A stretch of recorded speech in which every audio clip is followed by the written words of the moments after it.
Good morning. It's Monday, July 15th, and yesterday was a crazy day.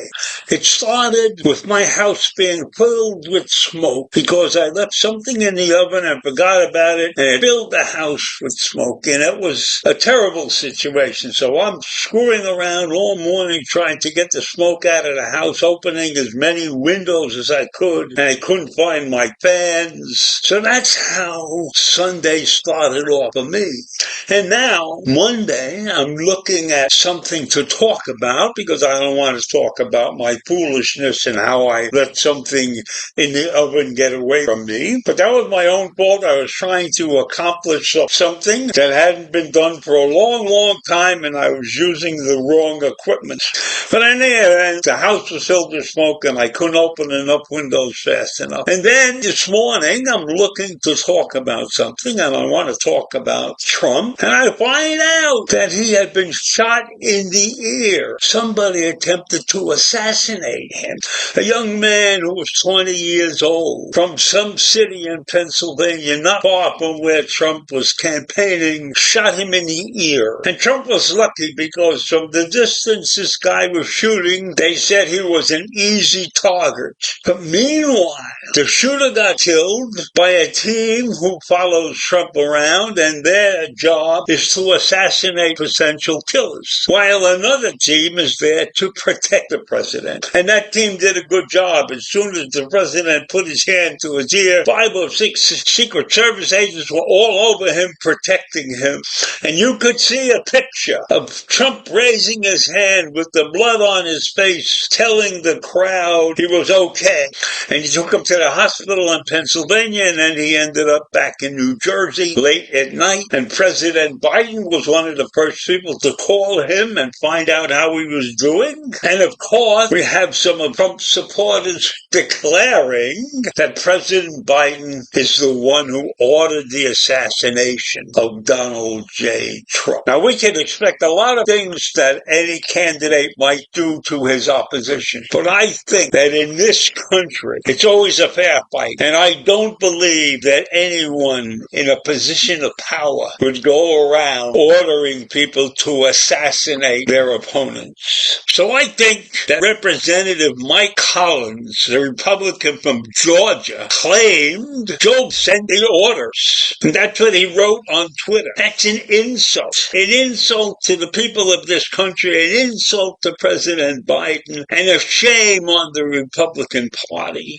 Because there were other Republicans. There were several other Republican lawmakers and conservative media personalities who jumped at the chance to blame President Joe Biden for the assassination attempt against his rival for the White House. Do we not have enough of a split in this country without these people jumping to conclusions, stirring up the base that Joe Biden was in fact a participant in the attempt on Donald Trump's life? I find that to be extremely offensive. I find that to be downright immoral, that a group of respectable Republicans would jump to that conclusion and open their mouths without any concrete evidence. So you see how badly this country has turned against one another.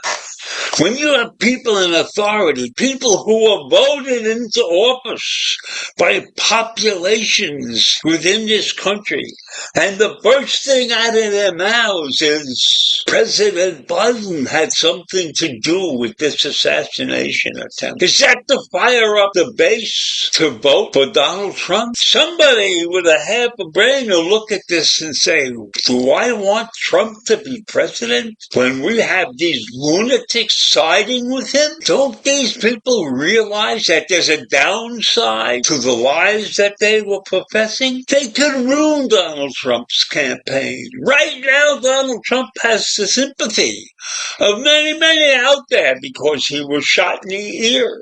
So you're going to have your candidate put on the spot because you're delivering nonsense that the Democrats were the ones who had the attempt on Donald Trump made? That's ridiculous. There is a time for accusation and a time to keep your mouth shut.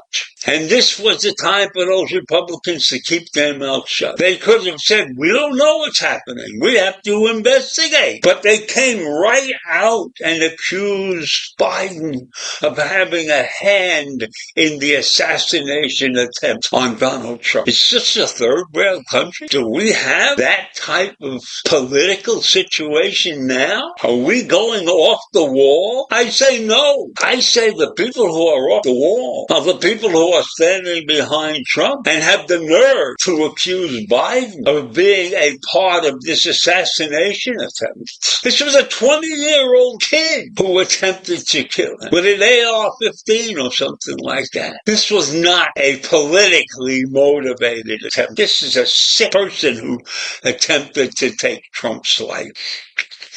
But we have stupid people standing out there and making public accusations with no basis, no foundation, no proof, something to drum up the base. And unfortunately, there will be many in the base who are going to take that as the truth from one of their elected officials. So I don't know how this is going to end, but I want Trump healthy enough so that he gets beaten in the election fair and square. But this incident may increase his voting popularity. We'll have to wait and see. This is a blight on our nation no matter which way it goes. Have a great day. Bye.